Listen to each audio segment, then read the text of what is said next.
بسم اللہ الرحمن الرحیم۔ محمد رسول اللہ صلی اللہ علیہ وسلم کی ذات پر، ان کی آل پر اور ان کی اولاد پر۔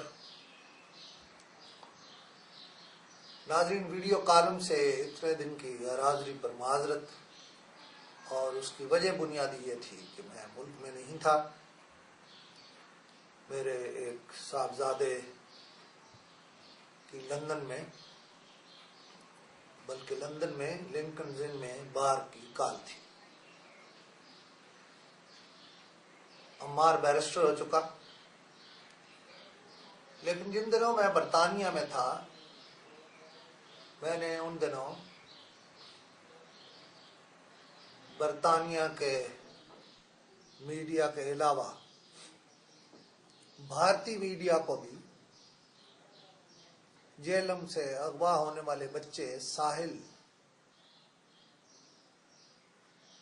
کے اغوا کی سٹوریز چھاپتے اور عجیب و غریب تبصرے کرتے سنا اور دیکھا ہے۔ ایسے واقعات ہمارے لیے بطور ملک اور بطور قوم کلنک کا ٹیکا ہے۔ ہمارے ماتھے پر یہ ٹیکے کیوں سجائے جا رہے ہیں، اور کون سجا رہا ہے یا کون سجوا رہا ہے، یہ بھی ایک بڑا اہم سوال ہے۔ ساحل بازیاب ہو گیا، لیکن برطانوی سفارتخانے نے پاکستانیوں پر اعتبار نہیں کیا، بلکہ اس کے ماں باپ اور عزیز اور رشتہ داروں پر بھی اعتبار نہیں کیا، کیونکہ ساحل کے اغوا میں اس کے بعض عزیز بھی شریک ہیں۔ اور اسپین سے گرفتار ہونے والوں میں میری اطلاع کے مطابق خود ساحل کا کوئی عزیز یا رشتہ دار بھی موجود ہے، جنہوں نے لاکھوں پاؤنڈ لے کر ساحل کو ایک خاص جگہ چھوڑا۔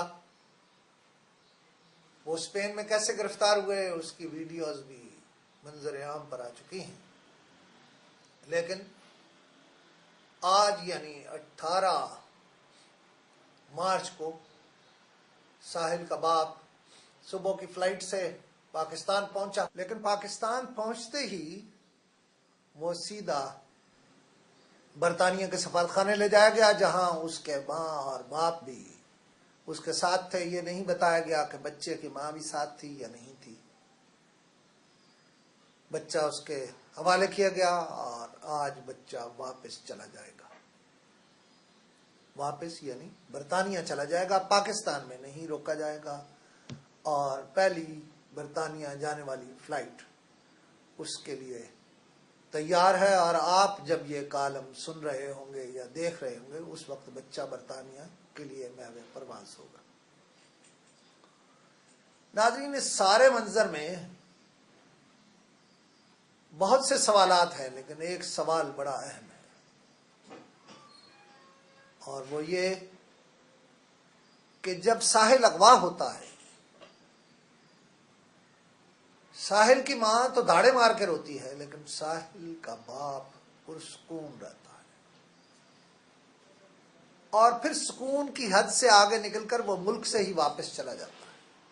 پھر وہ ملک میں داخل ہوتا ہے، بچہ لیتا ہے، اور پھر ملک سے چلا جاتا ہے۔ اس کی کیا وجہ ہے؟ میں اس پر فی الحال کچھ بھی نہیں کہوں گا،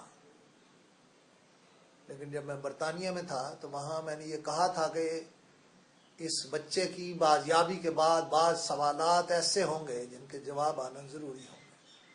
یہ پاکستانی میڈیا پر ہے، میں بھی اس کا حصہ ہوں، کہ ہم اس پر اپنی تحقیقاتی رپورٹس کیسے مرتب کرتے ہیں۔ ناظرین، میری اطلاع یہ بھی ہے کہ جب حامد کرزئی پاکستان آئے تو امریکیوں نے باقاعدہ اس پر ڈکٹیشن دی کہ ہم کرزئی سے اس زبان میں، اس ماحول میں اور ان نکات پر گفتگو کریں گے۔ امریکی پاکستان کو بعض معاملات میں کتنا پریشرائز کر رہے ہیں، شاید بعض لوگوں کو اس کا تصور یا خیال بھی نہیں ہے۔ کہ بات کہاں پہنچ گئی ہے. ملکی معاملات حکومت کے ہاتھ سے آہستہ آہستہ نکل کر راولپنڈی یعنی GHQ چلے گئے ہیں.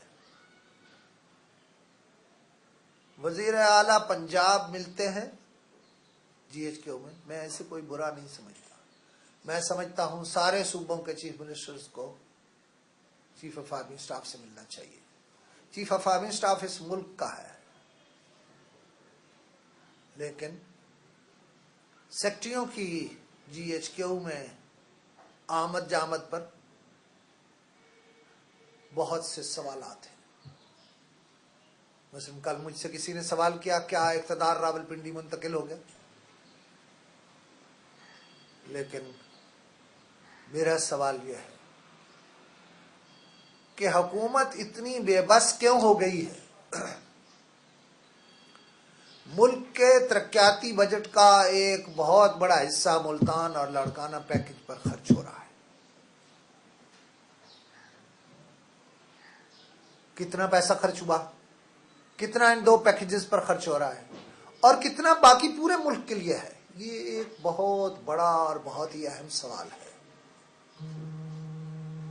پھر ترقیاتی بجٹ میں سے بہت سی رقوم کم کر دی گئی ہیں، اور جو رقوم کم کی گئی ہیں ان کا اثر سارے ملک پر تو پڑا ہے.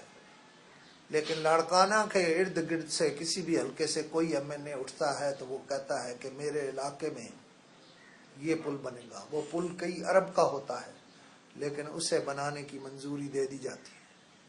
یوں لگتا ہے صرف سندھ نے ترقی کرنی ہے اور ملتان نے ترقی کرنی ہے اور باقی ملک نے ترقی کے بغیر رہنا.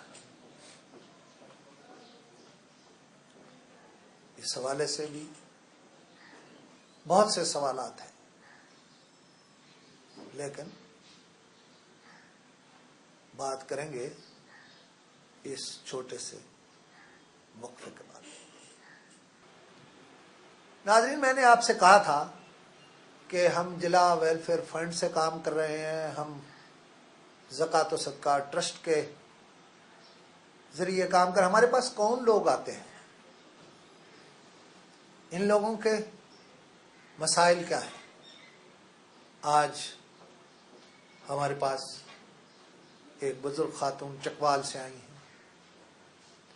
ان کا تعلق چوہا چوک سے ہے. ان کا کیا مسئلہ ہے خود ان کی زبانی سنیے. اور اگر آپ مطمئن ہیں تو آپ ہمارے ان کاموں میں حصے دار بنیے، ہمارے ساتھ آئیے. یہ آپ کا حق ہے کہ آپ جو رقم بھجوائیں آپ ہم سے یہ ضرور پوچھیں کہ ہم نے اسے کہاں خرچ کیا.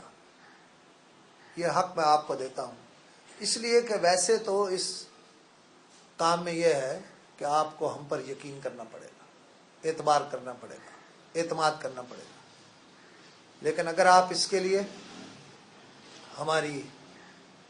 ہمارا ساتھ دینا چاہیں، ان نئے کاموں میں شریک ہونا چاہیں، ہمارا کوئی زور نہیں. وہ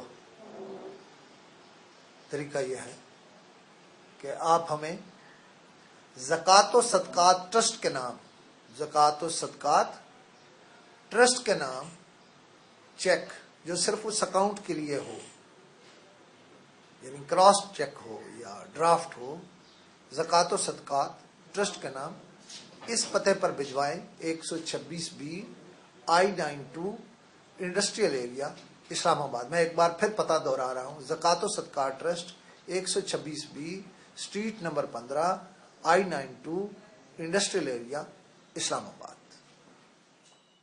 خوشنو علی